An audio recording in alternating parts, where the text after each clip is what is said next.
What is your feeling about this? I fear that when these MPs are urging doctors to ban the shaming term BMI, that we are prioritising their the hurt feelings of what I dare to call fat people, over actually getting them to get to grips with their physical problems, because it's dangerous to be obese.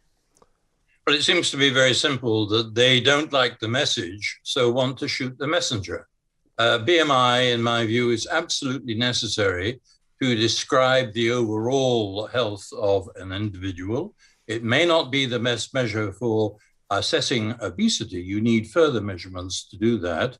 And to throw away BMI, which has been used all over the world for at least the last 80, 100 years, and also without nominating a viable alternative, is throwing out the baby with the bathwater.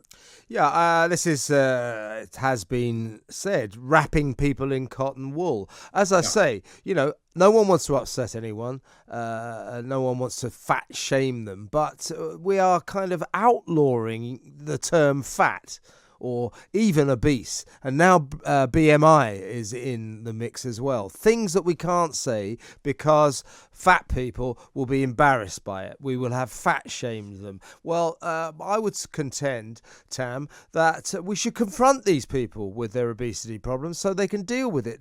Not trying to pretend that they haven't got a problem, trying to pretend that they're not fat somehow or other. That's not going to help, is it?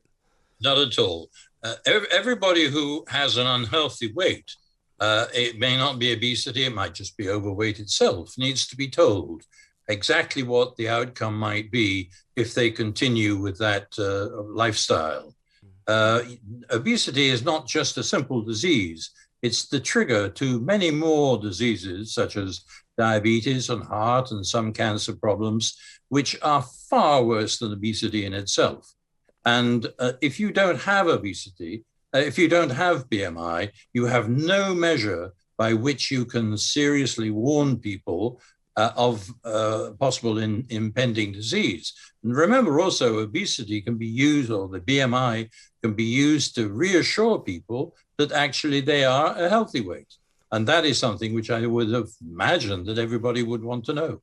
So this is a report by the House of Commons Women and Equalities Committee, in which, among other things, it says that simply asking someone to step on the scales can affect their mental health. Well, once again, Tam, I would contend that what I do not in any way want to undermine or diminish the importance of mental health problems, but physical problems are rather more pressing for people who literally may put their lives at risk if they get seriously overweight. We can't go around saying, oh, don't put that person on the scales. They might get a bit upset by the result, what they see on the counter. It's ridiculous, isn't it?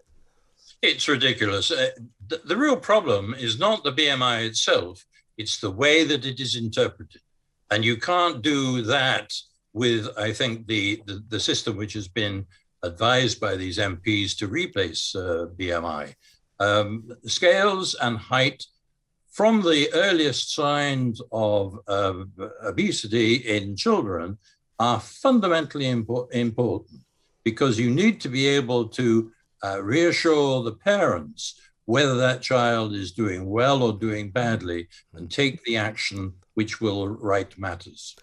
The committee chairman, Caroline Noakes, I'm going to quote her now.